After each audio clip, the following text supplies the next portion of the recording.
हाँ तो मेरे प्यारे साथियों, आप सभी के बीच मैं आ चुका हूँ अपने YouTube चैनल ज्ञान जोन पे, और इस पे हम लोग कुछ चर्चे करेंगे। किस चीज़ में चर्चा करेंगे तो आइए हम आपको बताते हैं।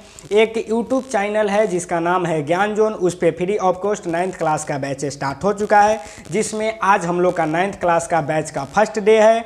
और उसमें हम लोग कुछ कंसेप्ट पे बात करेंगे, उसके बाद हम लोग आगे एक्सरसाइज पे बात करेंगे। आज हम लोग 9th क्लास में फर्स्ट अध्याय वास्तविक संख्याएं, रियल नंबर, उनके बारे में कुछ कंसेप्ट पे चर्चा करेंगे। तो चलिए हम चलते हैं उनके ओर। देखिए यहाँ पे लिखा गया है 9th और यहाँ पे 1 लिखा गया है, यानी कि 9th बैच का बैच स्टार्ट हो चुका है हमारे YouTube चैनल पे। और यहाँ पे 1 लिखा हुआ है, मतलब डे 1 या वीडियो 1 समझिए। यहाँ पे वास्तविक संख्याएं लिखे हुए हैं, इसको इंग्लिश में हम लोग बोलते हैं रियल नंबर। क्या बोलते हैं इनको इंग्लिश में? रियल नंबर बोलते हैं। हिंदी में इनको बोलते हैं वास्तविक संख्याएं। अब कुछ कंसेप्ट के आगे बढ़ने की ओर कुछ वास्तविक संख्याएं पे हम लोग चर्चा करते हैं। वास्तविक का मतलब होता है जो हमारे सामने दिखे, जो हमें ओरिजिनल लगे, जो हमारा ओरिजिनल है वो वास्तविक होता है। यानी कि ये मार्कर हमें दिख रहा है और ये मार्कर मेरे लिए ये हमारे हाथों में है, ये हमको लग रहा है कि हाँ ये वास्तविक है, ओरिजिनल है, तो ये वास्तविक है, इसको हम लोग वास्तविक बोलेंगे। अब मान लेते हैं इसको हम लोग कोई पेज पे फोटो स्टेट कर दे या इसको कोई आकार टाइप का बना दे और उसको लेकर हम बोले कि हाँ ये वास्तविक है, तो ये गलत है। वास्तविक का मतलब होता है जो रियल हो, जो मेन हो, जो ओरिजिनल हो, वही वास्तविक होता है। अब वास्तविक के लिए एक और हम आपको एग्जांपल दे देते हैं। मान लेते हैं कोई डॉक्यूमेंट को आप लाए जो कि आपका ओरिजिनल डॉक्यूमेंट है और उसको गए और आप फोटो कॉपी करा लाए, इसका मतलब है प्रिंट आउट आप करा कर लाए, और उस प्रिंट आउट को अगर आप बोले कि हाँ ये वास्तविक है तो ये गलत है। प्रिंट आउट वाले चीज़ आपका वास्तविक नहीं है बल्कि वो डुप्लीकेट है। और जो आपके हाथों में जो मेन है, जो आपके लिए वो हाथों में ओरिजिनल डॉक्यूमेंट है, वही आपका वास्तविक है। और संख्याएं तो आपको जानते हैं, आपको भी जानते हैं संख्याएं, और संख्याएं को आप भी जानते हैं, बिल्कुल हेल मेल है। कैसे तो हम बताते हैं। जो भी संख्याएं हम लोग शुरू से पढ़ते आ रहे हैं गिनती, और गिनती में कुछ अंक होते हैं जिस अंक को हम लोग अंकन के आधार पर संख्याएं कहते हैं। अब वो कैसे, तो आगे बढ़ते हैं। सबसे पहले कुछ कंसेप्ट के पहले हम लोग अंक के बारे में चर्चा करेंगे। जैसे कि हम यहाँ पे लिखते हैं अंक। क्या लिखते हैं? अंक। अब हम लोग लिखेंगे कि भाई अंक का डिफिनीशन, अंक का परिभाषा, अंक किसे कहते हैं? तो अंक 0 से लेकर 9 तक के अंकनों को हम लोग क्या कहते हैं? अंक कहते हैं। तो हम यहाँ पे लिखेंगे 0 से, आप लोग भी कॉपी कलम लेकर बैठिएगा और हमारे साथ कंसेप्ट को लिखते चलेंगे और इसे याद करते चलेंगे, यानी कि हमें आसानी होगा आगे एक्सरसाइज हमें बनाने में। इसलिए हमें कंसेप्ट याद होना बहुत ज़रूरी है। यहाँ पे हम लोग लिखेंगे 0 से 9 तक, 0 से 9 तक के अंकन को, 0 से 9 तक के अंकन को हम लोग क्या कहेंगे? 0 से 9 तक के अंकन को हम लोग अंक कहते हैं। क्या कहते हैं? तो 0 से 9 तक के अंकन को हम लोग अंक कहते हैं, अंक कहते हैं। 0 से 9 तक के अंकन को हम लोग क्या कहते हैं? तो इसको हम लोग अंक कहते हैं। ठीक है। अब ये तो हो गया 0 से 9 तक के अंकन को हम लोग अंक कहते हैं, लेकिन इसको दर्शा दिया जाए तो देखिए हम लोग कैसे दर्शाएंगे। इसको हम लोग जैसे में लिखेंगे, जैसे में लिखेंगे 0, 1, 2, 3, 4, 5, 6, 7, 8, 9। ये 0 से लेकर 9 तक के हम लोग अंकन को अंक बोलते हैं। ये कैसे? 10 को क्यों नहीं बोलेंगे, 11 को क्यों नहीं बोलेंगे, 12 को क्यों नहीं बोलेंगे, 100 को क्यों नहीं बोलेंगे, 1000 को क्यों नहीं बोलेंगे? इसका कारण समझिए। मेरा कहा जा रहा है डिफिनीशन में 0 से 9 तक ही, क्यों 9 तक कहा जा रहा है? ध्यान से समझिए। जब इकाई अंक हमारे सामने हो उसे हम लोग अंकन कहते हैं। अंकन के आधार पे बांटा गया है अंकन। 0, एक इकाई अंक अगर मिले, सिर्फ एक संख्या मिले जो कि वास्तविक हो, हमें ओरिजिनल एक ही संख्या दिख रहा है, तो उसे हम लोग अंकन कहेंगे। और जब एक अंक मिलता है उसे हम लोग अंक कहते हैं। अब ध्यान से देखिए, बहुत सारे अंकन के आधार पर अंक को बांटा गया है। 0 से लेकर 9 तक के अंकनों को अंक कहते हैं। और 0 को अगर दिखा के बताया जाए कि 0 क्या है तो अंक है, 1 क्या है अंक है, 2 क्या है अंक है, 3 क्या है अंक है, 4 क्या है अंक है। इस टाइप से 9 तक क्या है अंक है। अब 10 का बात किया जाए तो इसके अगले वाले टॉपिक में 10 का चर्चा है कि उसे क्या कहते हैं। आखिर जब 10 आता है तो फिर उसे क्या कहते हैं हैं, अंक क्यों नहीं कहते हैं, तो आगे समझिए। उम्मीद है आप अंक के बारे में समझ गए होंगे। अंक किसे कहते हैं, तो 0 से 9 तक के अंकन को हम लोग अंक कहते हैं। और इस अंक को दर्शाए कैसे हैं, तो देखिए 0, 1, 2, 3, 4, 5, 6, 7, 8, 9 तक। अब हम आगे बढ़ते हैं संख्या पे। अंक के बाद में मेरा आता है संख्या। क्या आता है, संख्या। अब हम संख्या के बारे में जानेंगे। संख्या आखिर होता क्या है, तो ध्यान से समझिएगा। अंक के आधार पर ही संख्या को बांटा गया है। 2 या 2 से अधिक अंकों के संग्रह को या अंकनों के संग्रह को हम लोग क्या कहते हैं, तो हम लोग संख्या कहते हैं। ध्यान से देखिए, यहाँ पे हम लोग लिखेंगे 2 या 2 से अधिक, 2 या 2 से अधिक, 2 या 2 से अधिक अंकों के संग्रह को, 2 या 2 से अधिक अंकों के संग्रह को हम लोग क्या कहते हैं, तो हम लोग इसको संख्या कहते हैं। 2 या 2 से अधिक अंकों के संग्रह को हम लोग क्या कहते हैं, तो संख्या कहते हैं। संख्या, सॉरी यहाँ पे लिखाएगा कहते हैं, क्या लिखाएगा, संख्या कहते हैं। उम्मीद है आपको समझ में आ गया होगा। 2 या 2 से अधिक अंकों के संख्या को हम लोग अंक कहते हैं, संख्या कहते हैं। और यहाँ पे लिखा गया अंक के बारे में 0 से 9 तक के अंकनों को हम लोग अंक कहते हैं। यही जो अंक है, यही अंक को 2 या 2 से अधिक जब हम लोग अंक मिलाते हैं तो उसे हम लोग संख्या कहते हैं। क्या कहते हैं, उसे संख्या कहते हैं। इसको दर्शाया कैसे जाएगा, तो यहाँ पे देखिए, हम यहाँ पे लिखेंगे जैसे में, तो जैसे में क्या लिखेंगे। अब यहाँ पे हम आपको कारण बताते हैं। 9 के बाद में 10 को हम लोग अंक क्यों नहीं कहे हैं, तो जब हम 10 लिखते हैं यानी कि 10 में मेरा 2 अंक आता है। ये जो एक अंक है, ये तो सबसे पहले इकाई अंक नहीं, ये दहाई अंक है। इधर से लिया जाए तो अगर हम 0 को हटा दें और सिर्फ 1 बचे तो 1 को हम लोग क्या कहेंगे, अंक कहेंगे। और 0 को अलग रहेगा तो उसे क्या कहेंगे, अंक कहेंगे। लेकिन जब 2 अंक एक जगह मिल जाता है तो इस 2 अंक को एक जगह मिलने की प्रक्रिया को हम लोग क्या कहेंगे, संख्या कहेंगे। यानी कि ठोस से क्या हो गया, अभी संख्या हो गया। हम लोग इसके आगे भी लिख सकते हैं, जैसे 11 लिख सकते हैं, आप 23 लिख सकते हैं, आप 45 लिख सकते हैं।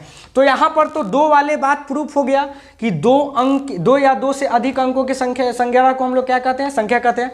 तो 2 तो यहाँ पे 10 है, 11 है, 23 है, 45 है, तो इसे हम समझ गए कि इसे संख्या कहते हैं। लेकिन ये 2 या 2 से अधिक वाले बात को प्रूव करिए। तो देखिए 2 से जो अधिक है, यानी कि 2 से अधिक 3 आएगा, 4 आएगा। तो यहाँ पे देखिए, अगर हम लिखे 245, तो 245 3 अंक मिल गया। और ये भी 3 अंक को हम लोग क्या कहेंगे, तो इसे हम लोग संख्या कहेंगे, क्योंकि 2 से अधिक अंक मिल गया। उम्मीद है आप संख्या के बारे में समझ गए होंगे। अब हम लोग आगे बढ़ते हैं। इसके आगे वाले टॉपिक का नाम है प्राकृत संख्या। आगे वाले टॉपिक का नाम क्या है, तो आगे वाले टॉपिक का नाम है प्राकृत संख्या। प्राकृत संख्या। अब हम लोग जानेंगे कि प्राकृत संख्या किसे कहते हैं। तो अभी थोड़ी देर पहले हम आपको अंक समझाए, उसके बाद में हम आपको संख्या समझाए।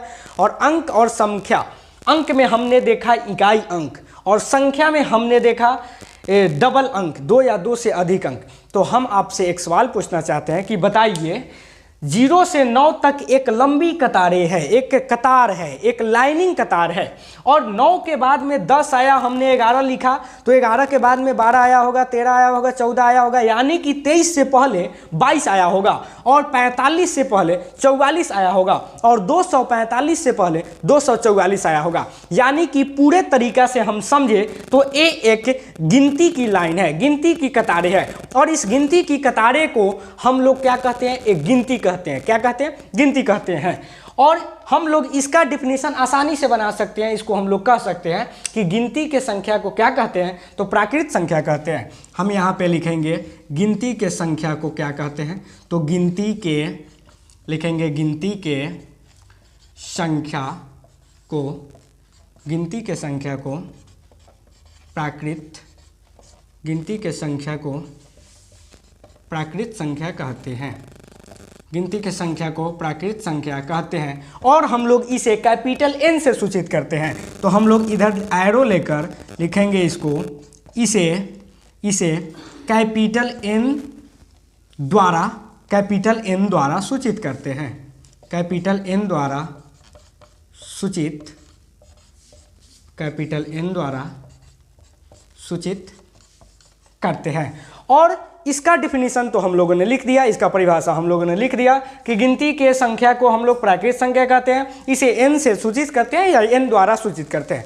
लेकिन अब इसे दर्शाया कैसे जाए नंबर सिस्टम में, तो देखिए यहाँ पे हम लोग लिखेंगे n बराबर क्या लिखेंगे, तो 1, 2, 3, 4 डॉट डॉट डॉट डॉट आप इसको अनंत तक लिख सकते हैं। ये क्या है, तो ये अनंत है, हिंदी में इसे अनंत बोलते हैं और इंग्लिश में इसको इन्फिनिटी बोलते हैं। अनंत का कोई और ना और अंत होता है। अगर इसके लिए हम आपको एक एग्जाम्पल दें, गांव में बोला जाता है कि तारे को गिनने से तारा खत्म नहीं होगा, तारा आपसे गिना नहीं सकता, अनगिनत है। अगर हम आपसे एक सवाल करें कि क्या हम लोग अपने अपने बाल को गिन सकते हैं, क्या ये संभव है, तो हमारे इस क्वेश्चन का जवाब क्या आएगा, 9 में जवाब आएगा कि इसे हम लोग नहीं गिन सकते हैं। यानी कि इन्फिनिटिव का कोई अंत नहीं होता। नंबर, प्राकृत संख्या और गिनती के जो संख्या को हम लोग इसको डिफिनीशन जो बनाए हैं, ये गिनती की संख्या जाती रहेगी, ये खत्म नहीं होगी। और जब ये खत्म नहीं होगी तो इसे हम लोग उतने तो लिख नहीं सकते हैं, इसलिए हम लोग 1, 2, 3, 4 कुछ अंक को लिखकर और इन्फिनिटिव को दर्शा देते हैं। अनंत को इस बात को सौंप देते हैं कि भाई तुम इसे लेकर जाना और आगे तक बढ़ाना। चलो, अब हम लोग प्राकृत संख्या के बारे में समझ लिए, अब हम लोग चलेंगे आगे पूर्ण संख्या पे। इसके बाद वाला जो टॉपिक है उस टॉपिक का नाम है पूर्ण संख्या। तो हम लोग देखेंगे आगे पूर्ण संख्या, क्या लिखेंगे, पूर्ण संख्या, पूर्ण संख्या। अब हम लोग पूर्ण संख्या के बारे में जानेंगे। तो अभी हम लोगों ने कुछ देर पहले प्राकृत संख्या के बारे में जाना है। प्राकृत संख्या में जो भी हम लोग इसको स्टार्ट किए हैं, 1 से स्टार्ट किए हैं। कहाँ से स्टार्ट किए हैं, 1 से। इसका पूर्ण संख्या के डिफिनीशन बनाना बहुत आसान है कि गिनती के संख्या जो है, उस गिनती के संख्या में पहले अगर शून्य को ऐड कर दिया जाए तो मेरा पूर्ण संख्या बन जाता है। अब कैसे, तो देखिए हम यहाँ पे लिखेंगे शून्य, हम यहाँ पे लिखेंगे शून्य और प्राकृत संख्या, शून्य और प्राकृत संख्या के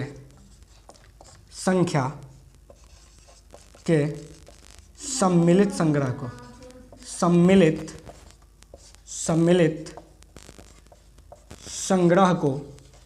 सम्मिलित संग्रह को क्या कहते हैं, तो पूर्ण संख्या कहते हैं। सम्मिलित संग्रह को हम लोग क्या कहेंगे, पूर्ण संख्या कहते हैं। देखिए इसका डिफिनीशन कितना आसान हो गया।